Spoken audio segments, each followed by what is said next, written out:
Shamlaji Himmatnagar national highway પર ગમખ્વાર અકસ્માતની ઘટના બની છે। ગાંભોઈ રણાસર ચોકડી પર એક કન્ટેનર રિક્ષાને અડફેટે લેતા રિક્ષા રસ્તાની સાઈડમાં રહેલા ખાડામાં ખાબકી હતી। ત્યારબાદ ટ્રક પણ રિક્ષા પર માથેલા સાંઢની જેમ ચઢી ગયો હતો।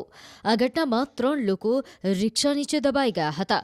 ઉલ્લેખનીય છે કે ગમખ્વાર અકસ્માતની જાણ થતાં જ આસપાસના લોકો યુદ્ધના ધોરણે ઘટના સ્થળે દોડી આવ્યા હતા અને રિક્ષા નીચે દબાયેલા લોકોને બહાર કાઢ્યા હતા।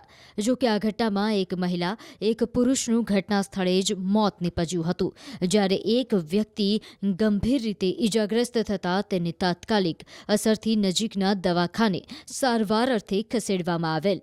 મહત્વનું છે કે આ અકસ્માતને પગલે રસ્તા પર ટ્રાફિક જામ થઈ ગયો હતો।